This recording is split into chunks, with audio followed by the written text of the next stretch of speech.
श्री गणेशाय नमः। श्री सरस्वती देव्यै नमः। श्री हनुमते नमः।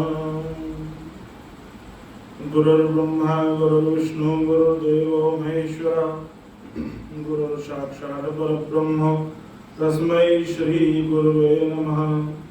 अखण्डमण्डलाकारं व्याप्तं येन चराचरं तत्पदं दर्शनं येन तस्मै श्री गुरुवे नमः।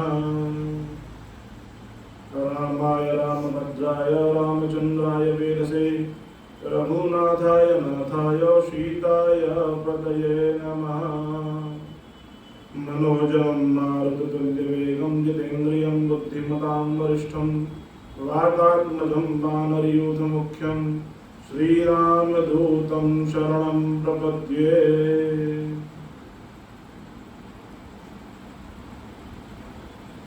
हे गोपाल राधे कृष्ण गोविंद गोविंद। हे गोपाल राधे कृष्ण गोविंद गोविंद।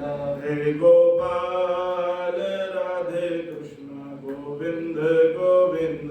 हे गोपाल राधे कृष्ण गोविंद गोविंद। राधे गोविंद गोविंद राधे गोविंद गोविंद। राधे गोविंद गोविंद राधे गोविंद गोविंद। कृष्ण गोविंद गोविंद कृष्ण गोविंद गोविंद। कृष्ण गोविंद गोविंद कृष्ण गोविंद गोविंद। हे गोपाल राधे कृष्ण गोविंद गोविंद।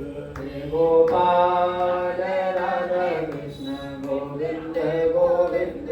हे गोपाल राधे कृष्ण गोविंद गोविंद। हे गोपाल राधे कृष्ण गोविंद गोविंद। श्री माँ के बिहारी लाल की जय। सियावर रामचंद्र की जय। हनुमान जी महाराज की जय। नमः पार्वती हर हर महादेव। जय जय श्री राधे।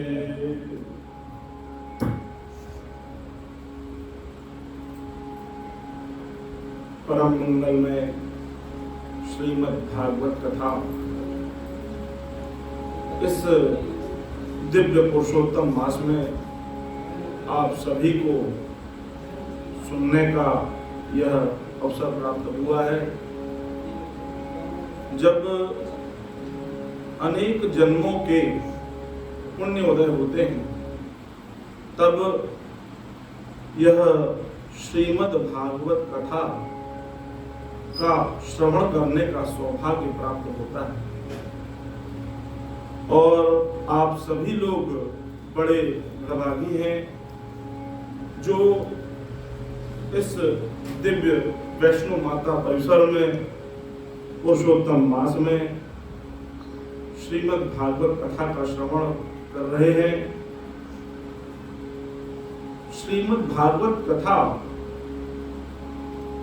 का महात्म क्या है, सर्वप्रथम तो हमको यह जानना चाहिए, क्योंकि जब तक हमें किसी चीज की महत्व क्या है इसके बारे में जानकारी नहीं होगी तब तक हम उसको उतने वजन से नहीं देखते, उस तरीके से हम उसको नहीं लेते हैं, जिसको कहते सीरियसली नहीं लेते। जैसे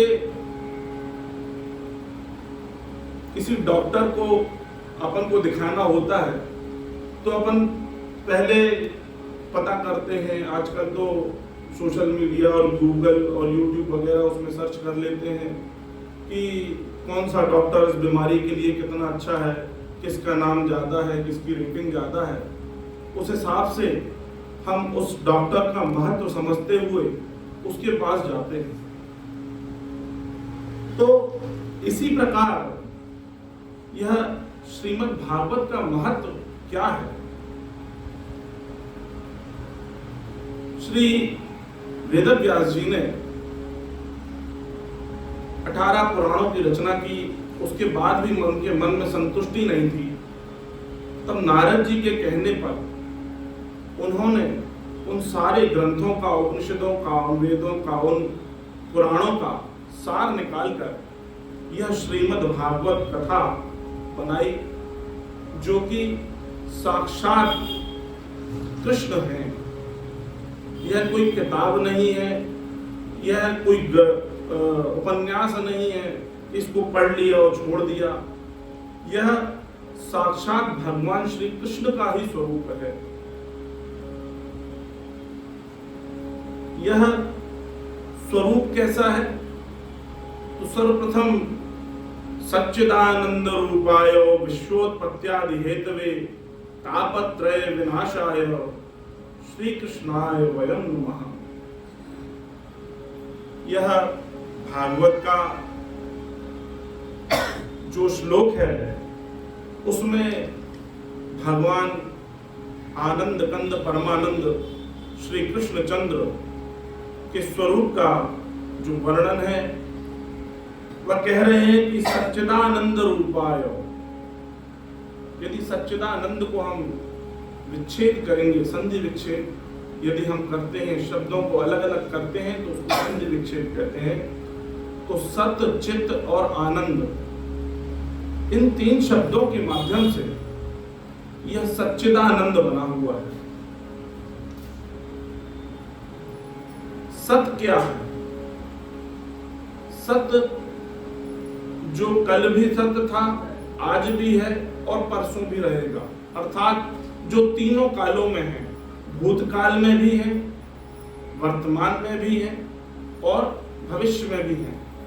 सत्य कभी असत्य नहीं हो सकता, इसीलिए प्रभु को सत्य के रूप में यहाँ बताया गया है। और चित, चित का अर्थ है चेतना।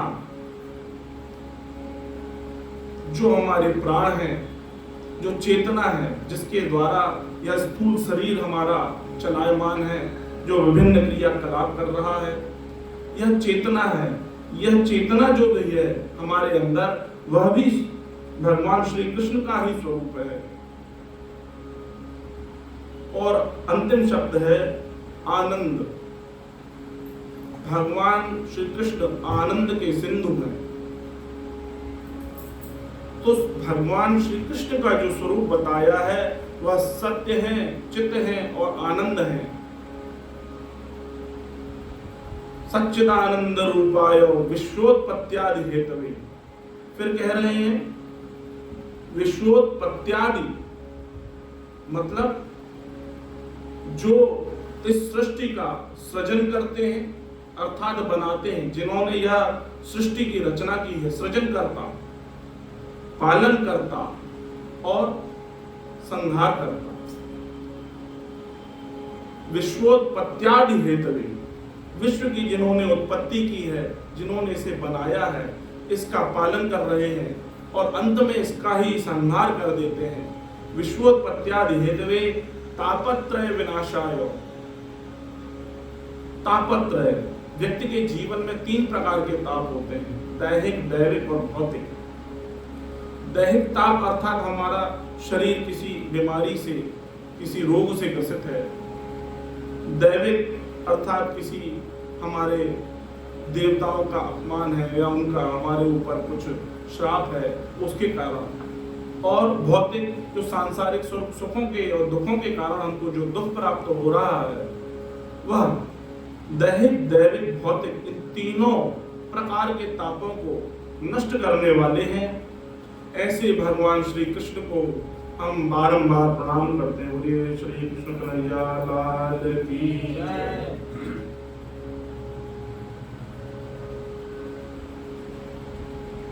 महाभाग सुखदेव जी का ध्यान करते हुए नैमिषारण्य तीर्थ में सोनकादि 88,000 ऋषि विराजमान हैं और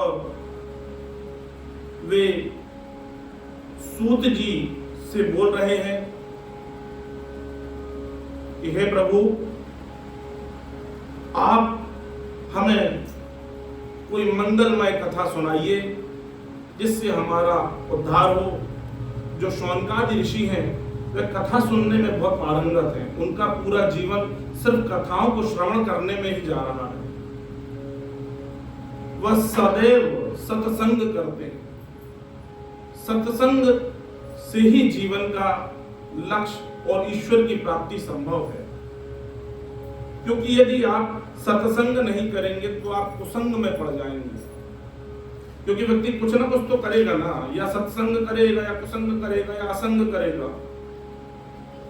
मगर यह शौनकादि जो ऋषि हैं, यह सभी कथा सुनने में बड़े प्रवीण हैं और सूत जी के चरणों में बारंबार प्रणाम कर कर बोलते हैं कि हे प्रभु, आप अनंत कोटि सूर्य के प्रकाश के समान विद्वान हैं, आपके अंदर ज्ञान का भंडार है। कृपा करके यह ज्ञान रूपी प्रकाश से हमारे हृदय में जो भी अंधकार है, आप भगवान की मंगलमय कथा सुनाकर हमारे इस अंधकार को अलग करें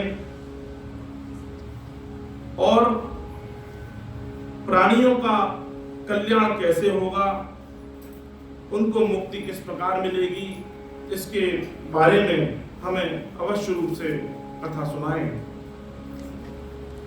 क्योंकि संसार में यदि किसी को चिंतामणि मिल जाए तो वह चिंतन के माध्यम से उस वस्तु को तो प्राप्त कर लेता है, परंतु भगवत प्राप्ति उसको नहीं हो सकती है। क्योंकि भगवत प्राप्ति जो है वह बिना गुरु के आशीर्वाद से, बिना गुरु के वचनों के माध्यम से, बिना गुरु की सेवा के माध्यम से नहीं हो सकती। तो कृपा करके हमें आप अपना गुरु प्रसाद प्रदान करें और जो प्राणियों में लोभ, मोह, मद मात्सर्य, यह जो प्रवृत्तियां हैं, इन सबको कैसे दूर हो सकती हैं, उसके विषय में आप अपने सूर्य के समान प्रकाश से हमारे हृदय के अंधकार को मिटाएं। सूत जी बहुत प्रसन्न हुए। सूत जी कहने लगे कि हे शौनक ऋषियों, आप सबने सर्व प्राणियों के हित की बात पूछी है। इस संसार में जो भी व्यक्ति जन्म लेता है तो उसे एक ना एक दिन यह शरीर छोड़कर जाना पड़ता है। तो काल का जो ग्रास है वह प्रत्येक व्यक्ति के जीवन में उसे डराकर रखता है। मृत्यु के भय से कोई भी बचा नहीं है। प्रत्येक व्यक्ति को यह मालूम है कि हमें इस संसार से जाना है। संसार क्या है? संसरति इति संसारः, जो धीरे धीरे सरक रहा है, यह संसार है।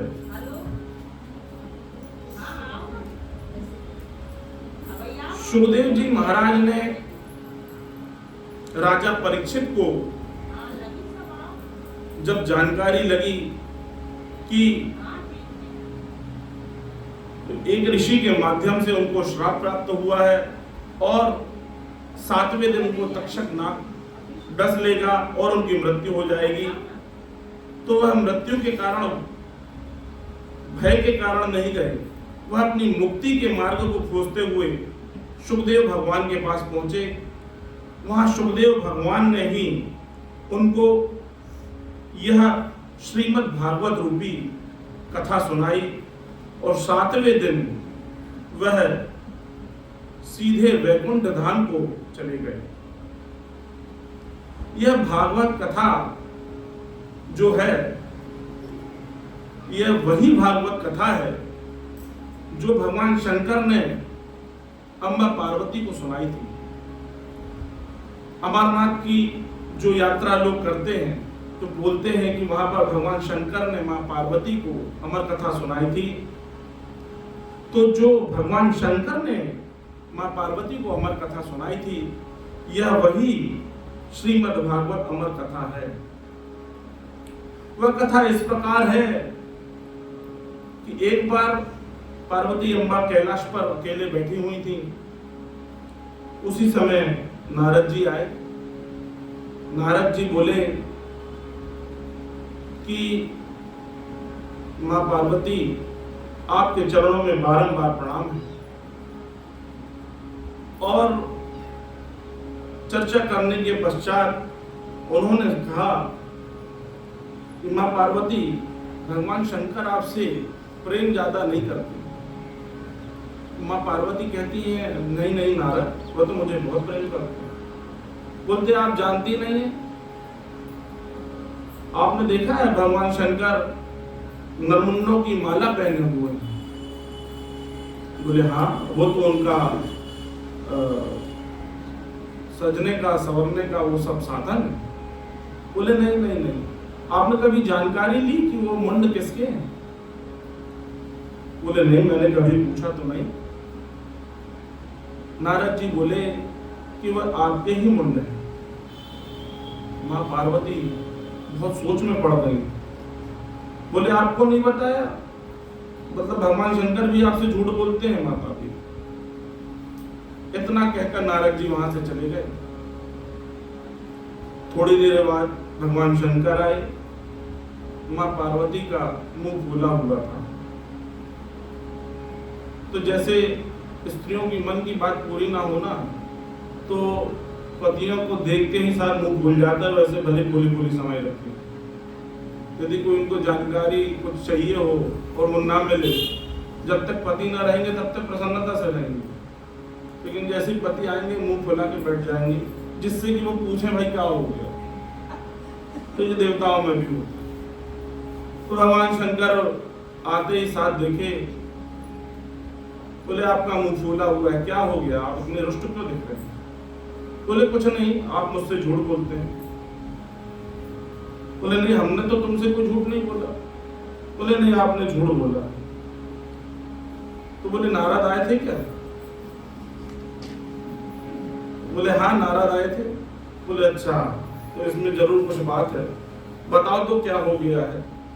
तो बताया कि नारद जी बोल रहे थे कि आप मुझसे झूठ बोलते हैं, आप मुझसे प्रेम नहीं करते। बोले अच्छा, क्यों, ऐसा क्या बता दिया नारद ने?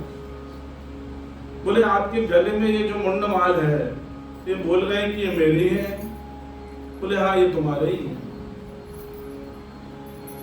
बोले फिर मैं बार बार मरती हूँ और बार बार जन्म लेना पड़ता है, आप ऐसी कौन सी चीज जानते हैं जो आप इतने अमर हैं, जो आप कभी मरते ही नहीं हो? मैं बार बार मरती हूँ और आप फिर मेरे ही मुंड का माला बना के पहन लेते हैं। तो बोले कि एक अमर कथा है, उस अमर कथा को मैं तुम्हें सुनाता हूँ। पार्वती जी बड़ी प्रसन्न हुई। पार्वती जी को लेकर भगवान शंकर अमरनाथ की ओर निकल गए। वहां पर रास्ते में अपने जो श्रृंगार थे वह उतारते हुए चले गए, क्योंकि अमर कथा को बिल्कुल गुप्त रखना था। जैसे रास्ते में जाते अमरनाथ में शेषनाग पड़ता है, रास्ते में 2-3-4 चीजें हैं, वहां उन्होंने अपना नाग उतार दिया, अपना चांद निकाल दिया, मतलब सारे जो भी उनका श्रद्धा था। परंतु जब वहां अंतिम जगह पहुंचे, वहां पर देखा कि कोई है नहीं। बोले पार्वती अम्मा आप बैठो, अब मैं आपको कथा सुनाता हूँ। भगवान शंकर जो है ना, रवि श्री हरि के बहुत अनन्य भक्त हैं, 24 घंटे उनका ही ध्यान करते हैं।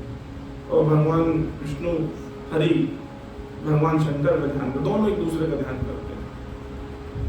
तो जब उन्होंने अमर कथा प्रारंभ की तो भगवान शंकर के नेत्र बंद हो गए। उन्होंने बोला पार्वती अम्बा से कि जब मैं तुमको कथा सुनाऊं तो देखना यहाँ आसपास कोई रहे ना, और हुंकारा देते जाना, जैसे कोई कथा सुनाते हैं हम लोग बात करते हैं, हूँ कहते हैं ना, तो बोले सुनाते जाना क्योंकि मेरे नेत्र बंद नहीं होंगे। बोले ठीक है। पार्वती अम्बा बैठ गई। भगवान शंकर ने ध्यान लगाया, कथा प्रारंभ कर दी।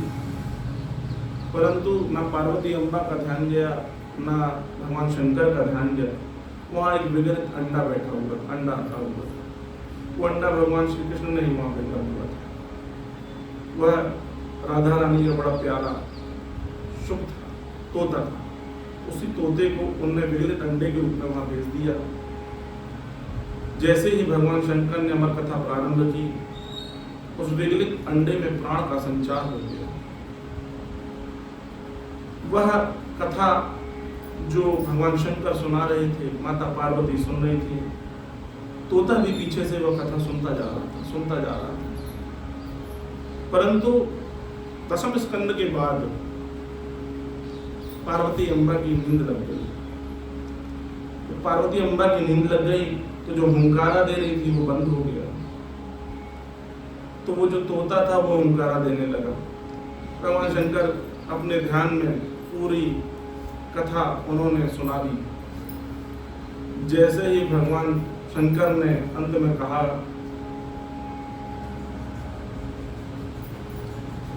बोलिए कृष्ण कन्हैया लाल की जय, इतने में ही पार्वती अम्बा की नींद खुल गई।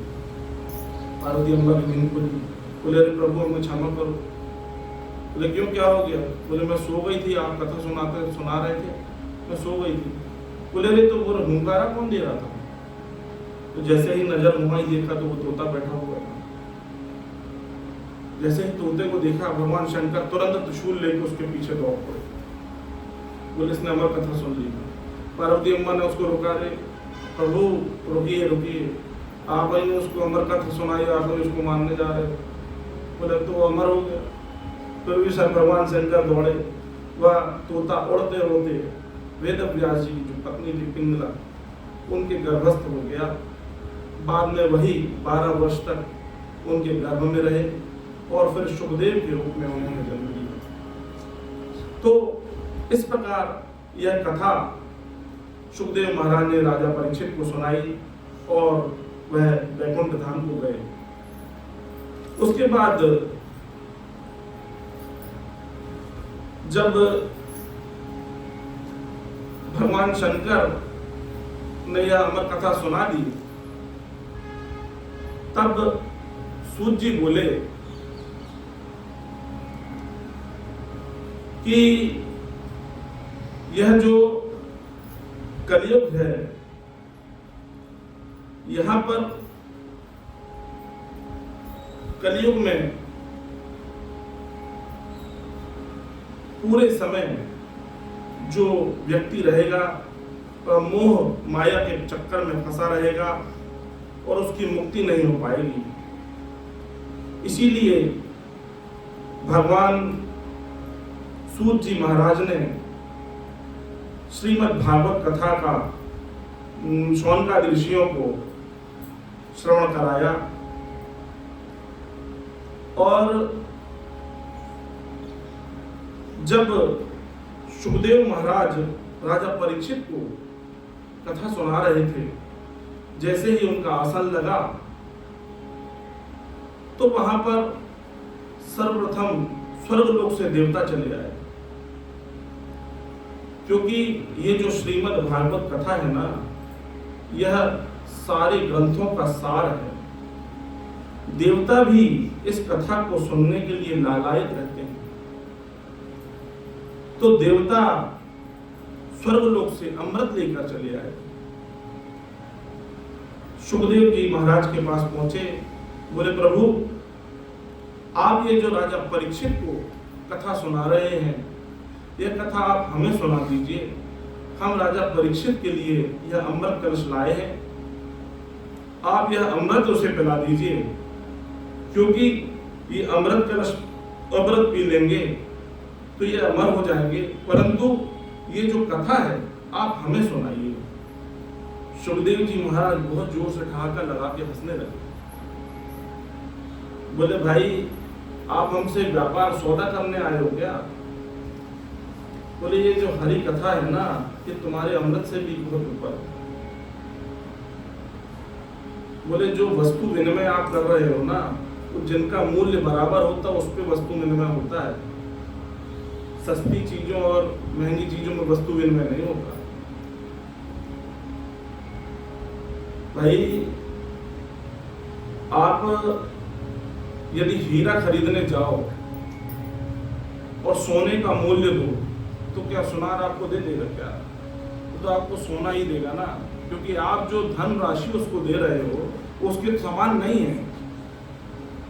तो ये जो कथा है, सुखदेव जी बोले कि ये जो कथा है ना, आप लोग इसकी महत्वता को जानते हैं कि नहीं?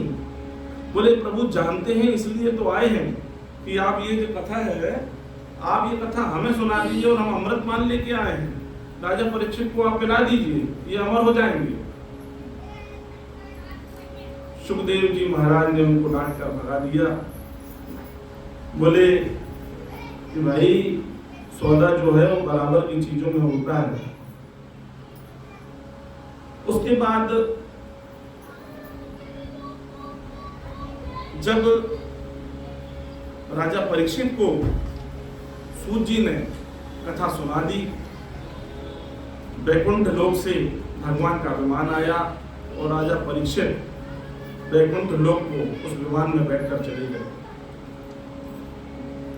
बोले सुखदेव जी महाराज की जय। अब जब विमान जा रहा था, ब्रह्मा जी ने देखा कि राजा परीक्षित को सर्पदंश के कारण भी वैकुंठ लोक मिल रहा है, ऐसी क्या खासियत है? तो देवताओं ने बोला कि प्रभु इन्होंने श्रीमद् भागवत कथा का रसपान किया है, इसीलिए इनकी सीधे सदगति हो गई है, सीधे ठाकुर जी के धाम जा रहे हैं। ब्रह्मा जी बड़े आश्चर्य में हुए कि इन्होंने इतने वेद जिन्होंने रचना की है, वेदों की रचना की है, इतने बड़े बड़े पुराण महापुराण हैं, ये सब इनके सामने सब फीके लग रहे हैं। तुरंत तराजू को लाया गया। ब्रह्मा जी ने तराजू में सारे ग्रंथ रखे, सारे वेद रखे और एक तरफ श्रीमद् भागवत को रख दिया।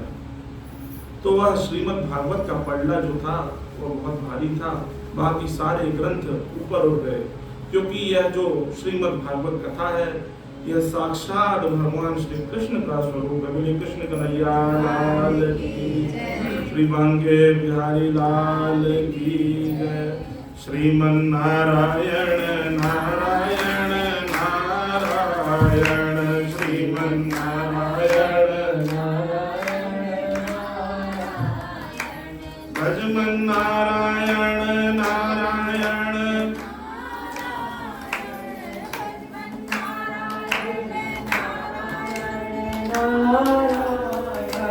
श्रीमन नारायण नारायण नारायण, भजमन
सौनकादि ऋषियों को श्रीमद् भागवत का महात्म्य सुनाया। और उसके बाद शौनक जी बोले, हे सूत जी, यह श्रीमद् भागवत जो कथा है, यह 7 दिनों में सुनने की परंपरा कहाँ से प्रारंभ हुई, कैसे प्रारंभ हुई, कृपा कर इसके बारे में भी हमें बताएं। क्योंकि सनकादि जो थे वे तो कथा सुनने में बहुत निपुण थे। तब सूत जी बोले, हे शौनक जी, यह परंपरा सनत कुमारों के द्वारा नारद जी को 7 दिन में यह कथा सुनाई गई थी। तो शौनक जी पुनः प्रश्न करने लगे कि हे प्रभु, नारद जी तो 2 घड़ी से ज्यादा कहीं ठहरते ही नहीं है, तो उन्होंने 7 दिनों तक यह कथा कैसे सुन ली? बोले उसकी एक कथा है। बोले एक समय की बात है, बद्रीनाथ धाम में संत कुमार, सनक, सनंदन, सनातन और सनत कुमार, ये 4 भाई हैं जो सदैव हरि भजन करते रहते हैं, सदैव भगवान श्री हरि का चिंतन करते रहते हैं। हरि शरणम हरि शरणम हरि शरणम हरि शरणम हरि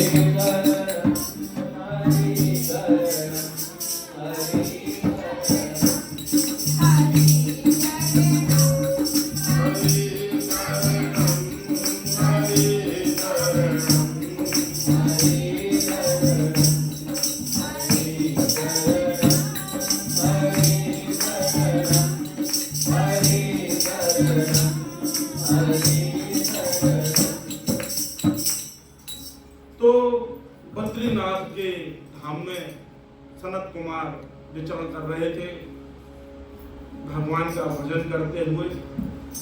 उसी समय सामने से नारद जी चले आ रहे थे।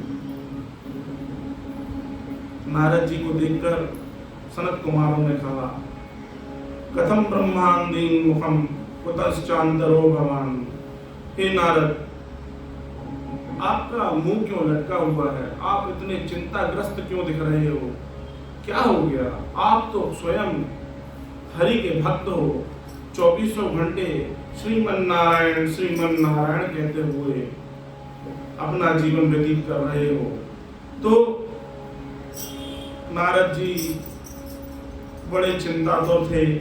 बोले कि आप जैसे ऋषि कुमारों के दर्शन करके मैं धन्य हो गया, परंतु मैं एक प्रश्न के उत्तर को लेकर घूम रहा हूं, क्योंकि मैं बहुत सी जगह इस प्रश्न का उत्तर लेने गया, कोई मुझे इस प्रश्न का उत्तर नहीं दे रहा है। बोले सनत कुमार बोले कि आखिर हुआ क्या है नारद जी, बताओ तो आप। नारद जी बोले कि मैं मृत्यु लोक में विचरण कर रहा था, वहां देखा कि कलयुग का इतना वास है कि जगह जगह चोर, पाप, डकैती, भाई भाई में झगड़ा, प्रॉपर्टियों का झगड़ा, इतना राग द्वेष है, मुझे कहीं शांति नहीं मिली। मैं तीर्थों में गया तो देखा कि वहाँ जो पाखंडी बाबा हैं उन लोगों से झूठ बोल बोल कर धन एकत्र कर रहे हैं, मुझे बिल्कुल शांति नहीं मिली। उसके बाद मैंने सोचा चलो मैं अपने कृष्ण कन्हैया लाल ठाकुर जी के धाम वृंदावन जाऊं। मैं वृंदावन गया, वहां पर मैंने देखा कि एक नवयौवन युवती विलाप कर रही है और उसके बगल में 2 वृद्ध बूढ़े आदमी लेटे हुए हैं और वह बहुत विलाप कर रही है। उसको विलाप करते हुए देखकर मैंने सोचा कि पूछूं जाके क्या कष्ट है। इससे पहले कि वो पूछते, वह जो युवती रही उसने बुलाया, बोले हे साधु महाराज, हे साधु बाबा, नारद जी मेरे कष्ट को हरण करो। नारद जी पहुंचे, बोले क्या हुआ, तुम इतना रो क्यों रही हो, और ये जो दो वृद्ध लेटे हुए ये कौन है? तो जो युवती रही उन्होंने बताया कि मेरा नाम भक्ति है और ये मेरे बेटे हैं। नारद जी को बड़ा आश्चर्य हुआ कि माँ इतनी जवान है और बेटे इतने वृद्ध हैं और अचेत अवस्था में पड़े हैं। बोले ऐसा क्या हो गया? बोले प्रभु आप ही बताओ ये कैसे उठे, इनका नाम ज्ञान और वैराग्य है। नारद जी बोले कि इसमें कोई बड़ी बात नहीं है, मैं इतने शास्त्रों को ज्ञाता हूँ, इतने उपनिषद मेरे को याद है, मैं इनको सुनाता हूँ, अभी देखो ये छटपट दौड़ पड़ेंगे, बिल्कुल चिंता की बात नहीं है, तो तुम चिंता नहीं करो। नारद जी ने उन दोनों ज्ञान और वैराग्य को सारे पुराण सुनाए, गीता सुनाई, बहुत सारे ग्रंथ सुनाए, बहुत सारे श्लोक सुनाए।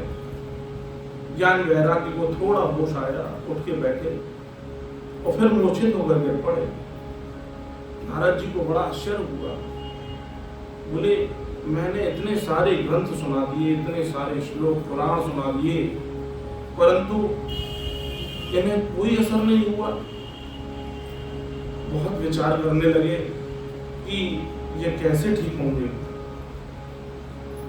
उसी समय आकाशवाणी हुई कि हे नारद तुम सत्कर्म करो। नारद जी विचार करने लगे, सत्कर्म क्या है? सत्कर्म क्या है यह पूछने निकल पड़े।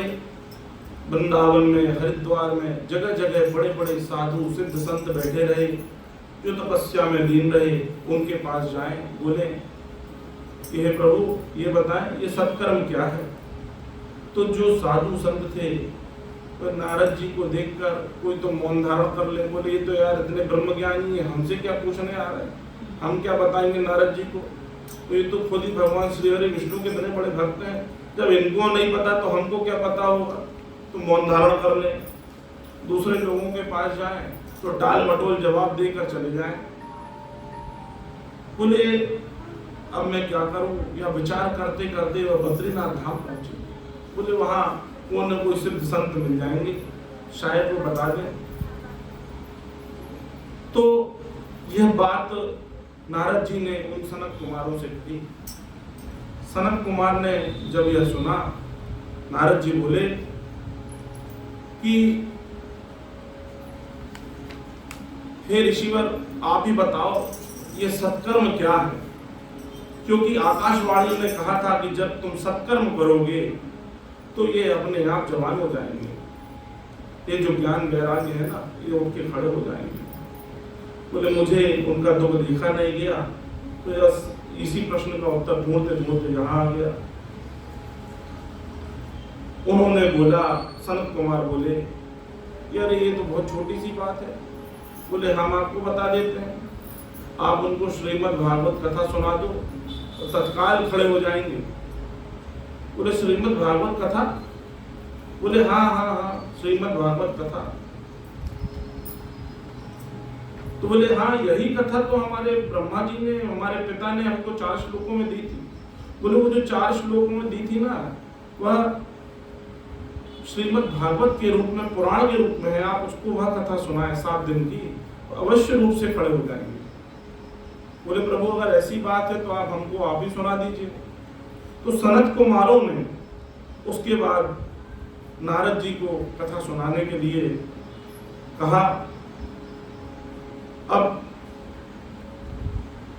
जब भागवत कथा करना हो या कराना हो ना तो अधिक से अधिक लोगों को एकत्र करना चाहिए। आप स्वयं तो सुन रहे हैं, दूसरों को भी सुनाना चाहिए। यदि आप जो फल प्राप्त कर रहे हैं ना, और यदि आप किसी और को बुला कर लाएंगे तो उसका पुण्य भी आपको प्राप्त होगा, क्योंकि यह ऐसी कथा है, आप इसको जितना बांटोगे ये उतना ही भगवान के प्रति आपकी श्रद्धा भाव को बढ़ाता जाएगा। तो यह निर्णय किया सनत कुमारों ने कि चलो हम आपको हरिद्वार में कथा सुनाते हैं। तो सनत कुमार और नारद जी हरिद्वार आए, लोगों को जानकारी लगी, बड़े बड़े सिद्ध संत, महामुनि, देवतागण, सारे गृहस्थ, संत इत्यादि जितने लोग थे सारे लोग आकर बैठ गए। चलो वाह भाई, सनत कुमार जी श्रीमद् भागवत कथा का हमें रसपान कराएंगे। जैसे ही वहां पर सनत कुमार आकर बैठे और सनत कुमारों ने कथा प्रारंभ की। जैसे ही कथा प्रारंभ की, सबसे पहले उन्होंने भगवान नाम संकीर्तन कराया। श्रीमन नारायण नारायण नारायण, श्रीमन नारायण नारायण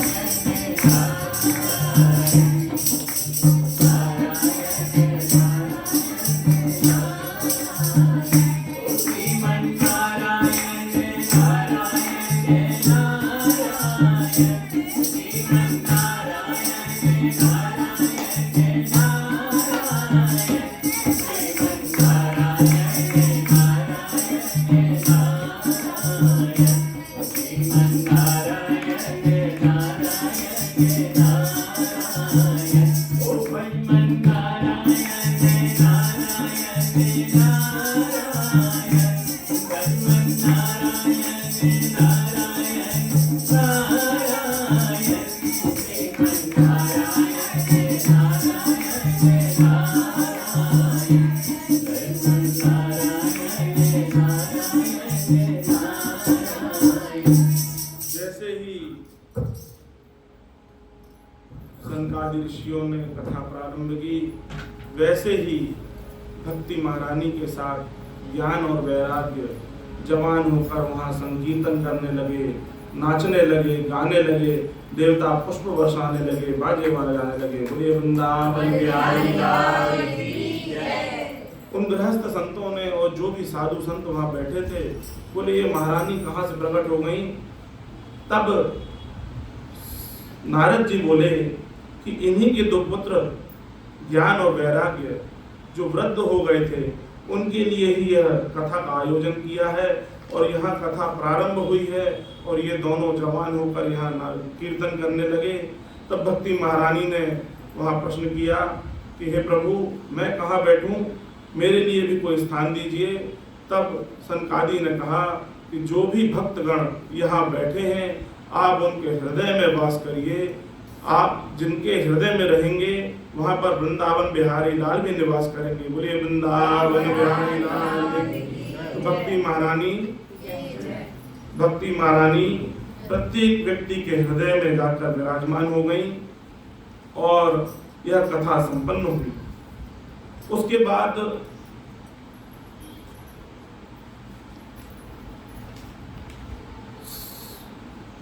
सनकादि ऋषियों ने जब कथा प्रारंभ की तो नारद जी ने पूछा कि प्रभु, ये तो मैंने चमत्कार देख लिया कि कथा प्रारंभ होते ही ज्ञान और वैराग्य जो वृद्ध अवस्था में थे वह तत्काल ही नव यौवन अवस्था में आ गए।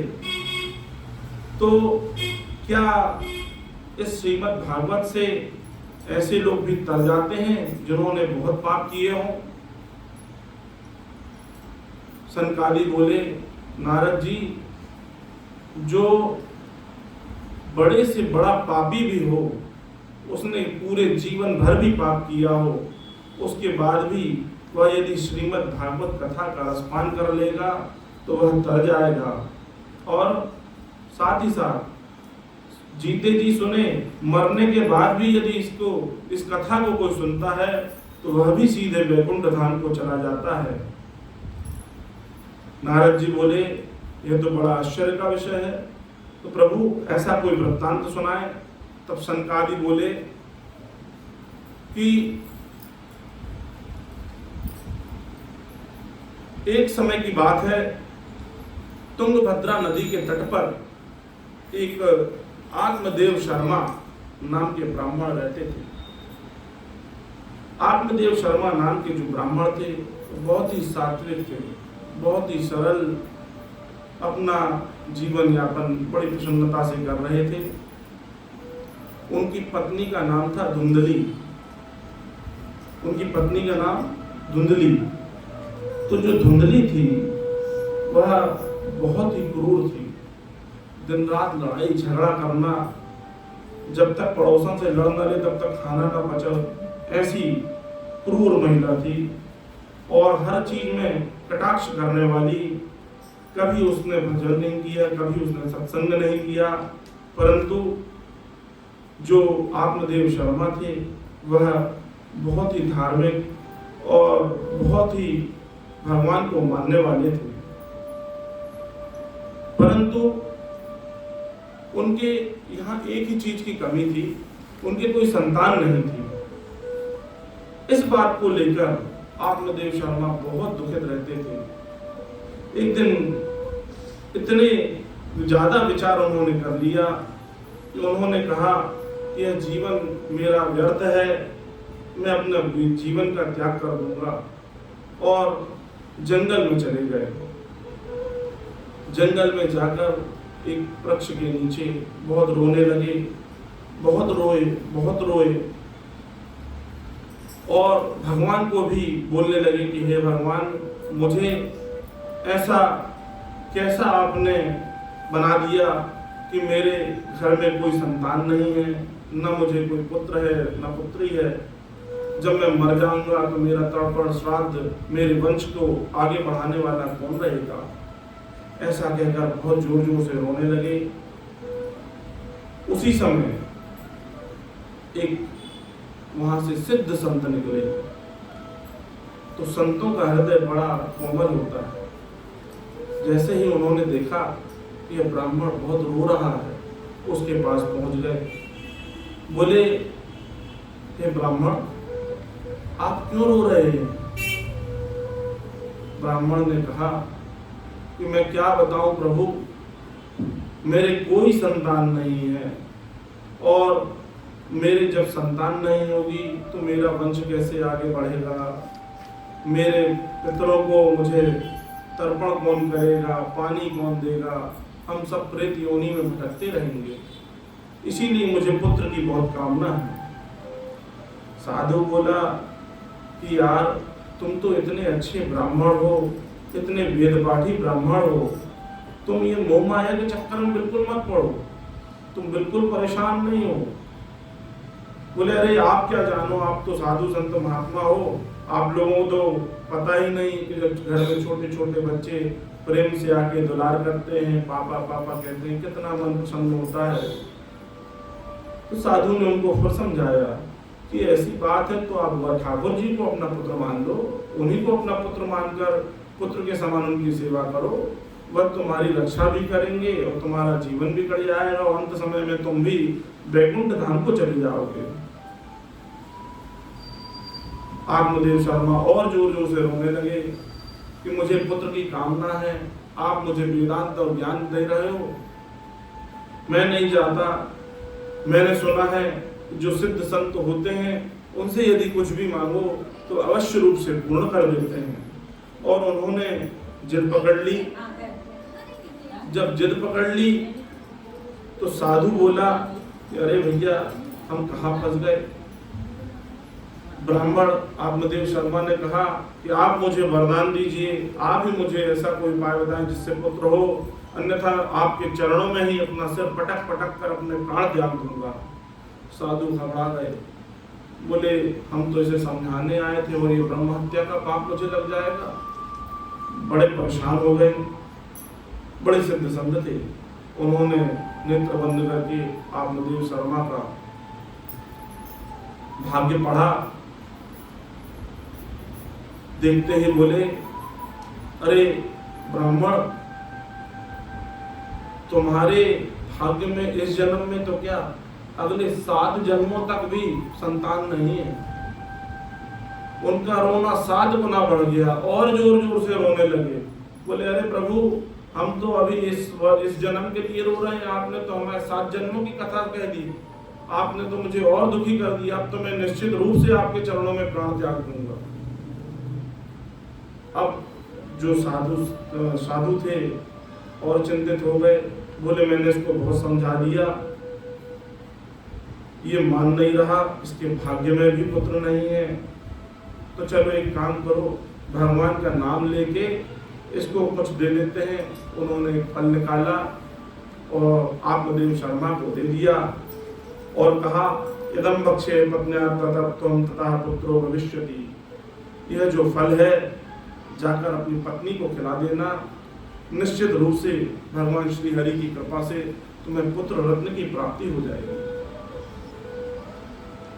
ब्राह्मण बड़ा प्रसन्न हुआ, बहुत प्रसन्नता से दौड़ते हुए अपने घर पहुंचा, अपनी पत्नी को बुलाया धुंधली को और कहा अरे सुनती हो, ये देखो मैं इतना सुंदर फल लाया हूँ, एक सिद्ध संत मुझे जंगल में मिले थे, उन्होंने यह फल मुझे दिया है और कहा है कि ये फल अपनी पत्नी को खिला देना, निश्चित रूप से तुम्हें पुत्र प्राप्त होगा, तो अब तुम अवश्य रूप से इस फल को ग्रहण कर लो। इतना कहने पर धुंधली जो थी वो तो वैसे ही तरकी कुतरकी थी, उसको थोड़ा शक हुआ। उसने अब ब्राह्मण देवता से कहा आप एक काम करो, आप जाओ, मैं थोड़ा स्नान ध्यान कर लूँ, पूजन कर लूँ, उसके बाद स्वच्छ साफ मन से फल को ग्रहण करूंगी। ऐसा उसने अपने आत्मदेव शर्मा को कह दिया। आत्मदेव शर्मा बड़े प्रसन्न हुए और बाहर जाकर कीर्तन में बैठ गए। अब धुंधली विचार करने लगी, पता नहीं कहाँ से ये फल ले आए हैं, कोई जादू टोना वाला तो नहीं है, कोई टोटका तो नहीं कर देगा, ऐसा ना हो ये कोई जंगली फल हो, इसको खाते ही मेरे प्राण निकल जाए। बहुत मन में उसके असमंजस था और फल लेकर बैठे बैठे सोचती रही क्या करें। इतने में उसकी पड़ोसन आ गई।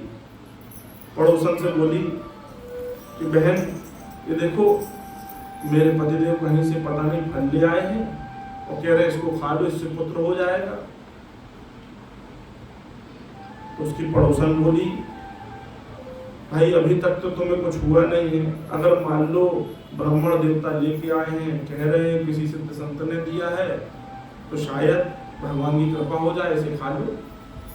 तो बोली अरे नहीं नहीं, मैं इस फल को नहीं खाऊंगी, कहीं सचमुच में गर्भवती हो गई तो मेरे पेट में बच्चा रह जाएगा, और मैंने सुना है कि जब पेट में बच्चा आ जाता है तो चलने में बहुत तकलीफ होती, काम काज करने में बहुत तकलीफ होती है, मुझे नहीं चाहिए। बोले अरे मगर तुम्हारे पतिदेव तो नहीं मान रहे।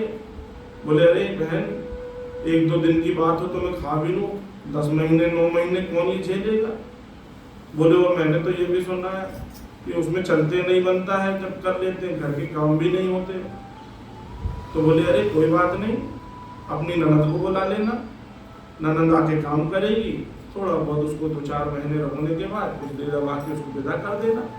बोले अरे नहीं, तुम जानती नहीं, बहुत छोटी है वो, बहुत ज़्यादा मेरे घर का पूरा सामान चुरा के ले जाएगी। तो इस तरीके से कुतर्क करते हुए उसने फल आखिरकार नहीं खाया। पड़ोसन भी समझाते समझाते परेशान हो गई। फिर बोली मैं तो कहती हूँ कि तुम खा ही लेना, इससे पुत्र अवश्य हो जाएगा। बोले अरे चलो अगर मान लो हमने खा भी लिया तो तुम देख रही हो, मान लो कभी आग लग गई तो मैं तो भाग भी नहीं पाऊंगी, जल जाऊंगी मैं। अब पड़ोसन उसको समझाते समझाते खुद परेशान हो गई, चली गई। और उसके बाद उसकी बहन आई। उसकी बहन जब आई तो उसकी बहन बोली बहन ये तुम्हारे हाथ में क्या है। बोले अरे ये तुम्हारे जीजा जी कहीं से फल ले आए हैं और कह रहे हैं इसको खा लो तो तुम्हें पुत्र हो जाएगा। तो बोले अच्छी बात है, तुम्हें पुत्र चाहिए था। बोले अरे मुझे कुछ नहीं चाहिए, ये नहीं को लगा हुआ है कि मुझे पुत्र चाहिए पुत्र चाहिए। बोले और मैंने एक चीज और सुनी है बहन।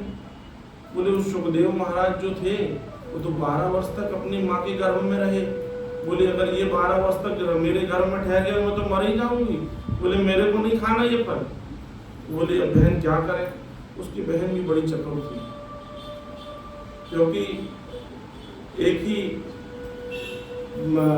सगी बहनें थी ना, तो बुद्धि एक ही सी चलती है लगभग। उसकी जो छोटी बहन थी ना, बोली मेरे बहुत सारे बेटे हैं, बोले एक काम करो, अभी मैं गर्भ से हूँ, तुम एक काम करना, मैं तुम्हें अपना पुत्र दे दूंगी, तुम ये फल अपने गाय को खिला दो।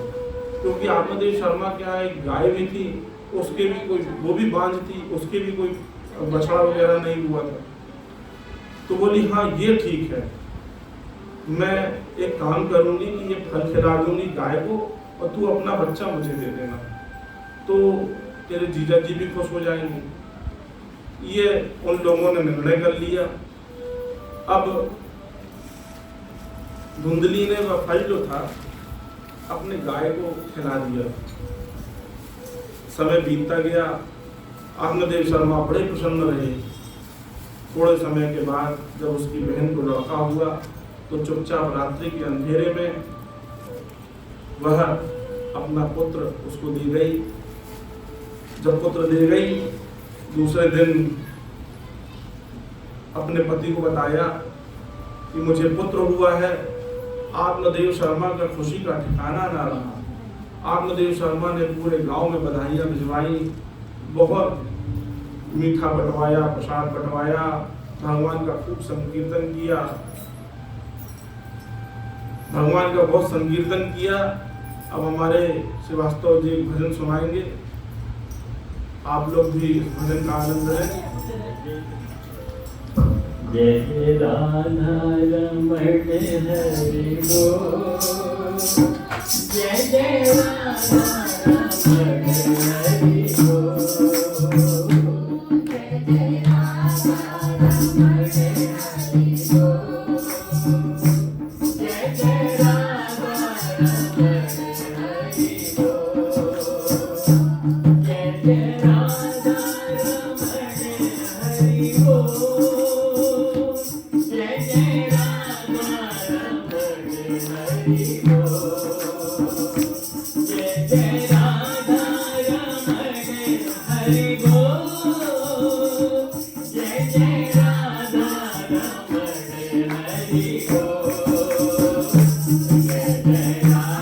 रमण हरि बोल, जय जय राधा रमण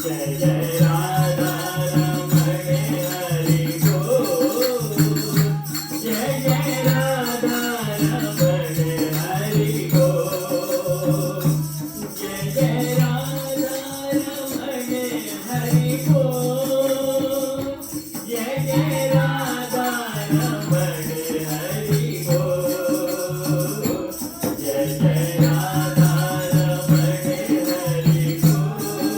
बोल। अब यहाँ आत्मदेव शर्मा बड़े प्रसन्न हो गए, उनको पुत्र की प्राप्ति हो गई। साथ ही साथ जो फल धुंधली ने गाय को खिलाया था, तो गाय को भी एक बछड़ा हो गया। वह बछड़ा नहीं था, वह मानव के रूप में ही था। उसके कान जो थे ना, वो गाय के समान थे। अब दोनों बालकों का नामकरण कराया गया। तो जो ब्राह्मण देव थे उन्होंने गाय के पुत्र का नाम गोकर्ण रखा, क्योंकि उसके जो कान थे गाय के का समान थे।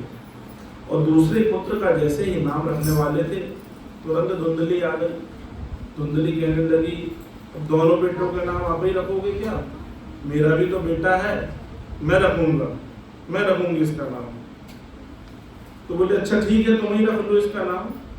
बोले भाई मैंने इसको 9 माह अपने गर्भ में रखा है, मैंने इतना कष्ट सहा है, तो मेरा भी पूरा अधिकार है। बोले हाँ भाई तुम रख लो। तो धुंधली ने अपने पुत्र का नाम रख लिया धुंधकारी। तो एक गोकर्ण हुए और दूसरे हुए धुंधकारी। दोनों धीरे धीरे बड़े होते गए। एक बहुत विख्यात हुआ और दूसरा बहुत कुख्यात हुआ।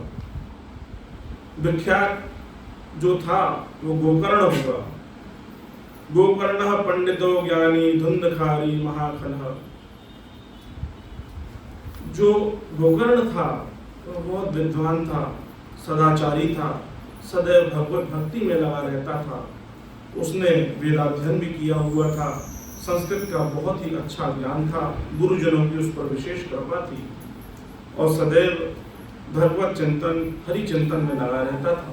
परंतु जो धुंधकारी था वह इतना पापी था, इतना निकृष्ट था।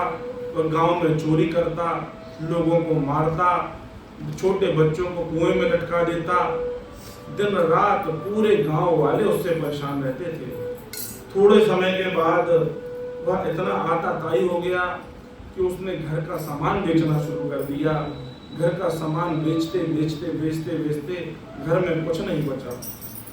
फिर आत्मदेव शर्मा बहुत परेशान हो गए धुंधकारी को लेकर। इतना परेशान हो गए कि एक दिन इतना रोए और कहने लगे कि अब मैं वन में जाकर अपने प्राण त्याग दूंगा। अब आप यहाँ देखो, हम कहते हैं ना, पूत कपूत तो क्यों धन संचय, पूत सपूत तो क्यों धन संचय। जब पुत्र नहीं था तो भी रो रहे थे, अब जब पुत्र हो गया तो भी रो रहे हैं। तो कहने का तात्पर्य है कि यहाँ पर जो आत्मदेव शर्मा हैं वह खुद भी ब्राह्मण देवता थे, ज्ञानी थे, विद्वान थे। उसके बाद भी उनने विधि के विधान को मिटाने का प्रयत्न किया और साधु से बलपूर्वक वह फल प्राप्त किया और अपने पत्नी को देकर कहा था कि इसको खा लो। परंतु उसकी पत्नी जो धुंधली थी वह भी बड़ी कुतर्की थी, उसने भी वह फल खुद ना खाकर गाय को खिला दिया। तो उस फल का जो प्रताप था, वह जो गोकर्ण था वह बहुत ही संस्कारी निकला। और ये जो धुंधकारी था, ये धुंधकारी इतना आताताई हो गया कि अंततो गत्वा ब्राह्मण आत्मदेव शर्मा को अपने प्राण त्यागने के लिए मजबूर होना पड़ा। फिर वह जंगल की ओर जाने लगे। जब जंगल की ओर जाने लगे तो गोकर्ण ने उनसे पूछा, पिताजी आप इतना क्यों रो रहे हैं? उन्होंने बोला कि बेटा तुम देख ही रहे हो कि उसने मेरा जीना दूभर कर दिया।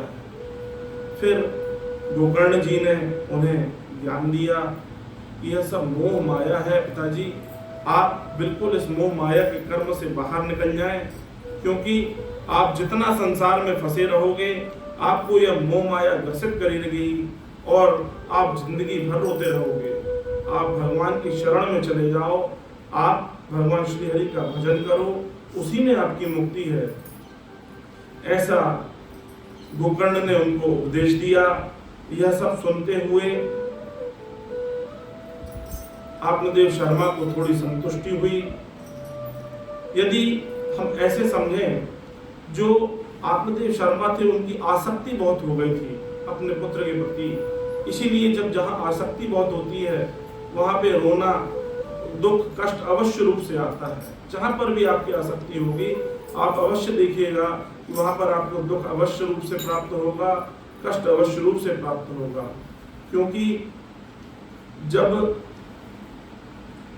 अगर हम कोई गाड़ी से सफ़र कर रहे हैं, ट्रेन से सफ़र कर रहे हैं ना, तो वहाँ पर जो हमारा रिजर्वेशन होता है, हम जिस स्थान से बैठते हैं तो हमारा एक निश्चित गंतव्य होता है, वहाँ पर हमको उसको छोड़ना ही पड़ता है।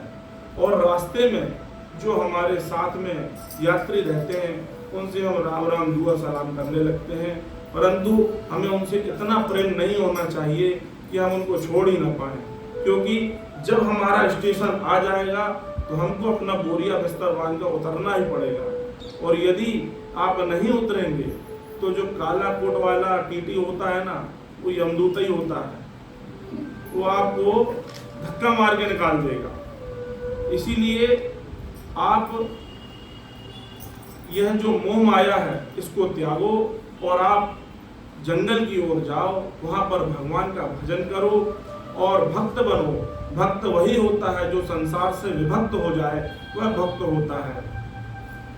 तो यह सब बात सुनकर गोकर्ण जी का बातें को मानकर आत्मदेव शर्मा जंगल की ओर प्रस्थान कर गए। वहाँ पर उन्होंने भगवान का बहुत भजन किया और 10वें स्कंद का पाठ करते करते उन्होंने अपने प्राण त्यागे और परम धाम को चले गए। बोलिए वृंदावन बिहारी लाल की। अब जब परम धाम को वहाँ चले गए, घर छोड़कर चले गए, तो जो धुंधकारी था वह बहुत ही पापी था। वह अपनी माँ को भी मारने लगा, माँ को भी बहुत प्रताड़ित करने लगा। बोला पिताजी गए हैं, सारा धन तेरे पास छोड़ के गए हैं, मेरे को पैसा दे। अब धुंधली जो थी रो रो के बोलने लगी कि बेटा तू पूरा सामान घर का बेचा आया है, सब कुछ तूने खत्म कर दिया है, मेरे पास कुछ नहीं है। ऐसा कह के बहुत रोने लगी। धुंधकारी ने उसको भी बहुत मारा। एक दिन धुंधली रोती रोती जाकर अपने कुएं में कूद गई और वहां पर उसने अपने प्राण त्याग दिए। फिर उसके बाद धुंधली भी मर गई। गोकर्ण जी ने देखा कि यह जो धुंधकारी है यह तो बहुत आताताई है, वह भी अपनी तीर्थ यात्रा को निकल गए। तीर्थ यात्रा में जाने के पश्चात यह धुंधकारी ने चोरी चकारी का काम प्रारंभ कर दिया। लोगों को मारना, धन लूटना और वैश्यागामी हो गया। उसने घर में जब कोई था नहीं, उसने 5 वैश्यागामी व्यभिचारी औरतों को लाकर रख लिया और उन्हीं के लिए जाकर चोरी करता, डाका डालता और उनको लाकर उन्हीं के साथ अपना जीवन व्यतीत करने लगा। और एक दिन वह बहुत सारा धन चुरा कर ले आया। जब वह बहुत सारा धन चुरा कर ले आया और जब अपने घर गया, उन स्त्रियों ने देखा कि यह तो बहुत सारा धन ले आया है, यह पक्का कोई बड़े राजा महाराजा के यहाँ से चोरी करके आया है।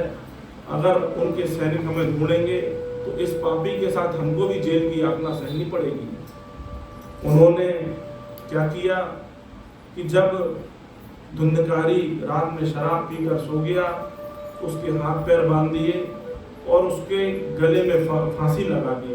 और जब वह चिल्लाया तो जलते हुए अंगारे उसके मुख में भर दिए और उसको मार डाला और वे वैश्याएं सारा पैसा लेकर भाग गए। इस तरह धुंधकारी का अंत हो गया। परंतु वह इतना पापी था कि वह प्रेत योनि में पहुंच गया। प्रेत योनि में पहुंचकर वह बहुत लोगों को परेशान करता। उस समय पश्चात गोकर्ण जी को यह जानकारी लगी कि उसके भाई की भी मृत्यु हो गई है। गया जी गए। गया जी में उन्होंने अपने पिता का और अपने भाई का पिंडदान किया। वहाँ पर पिंडदान करके अपने गांव को वापस आए। जब गांव को वापस आने लगे तो रात्रि में वह अपने घर पहुंचे।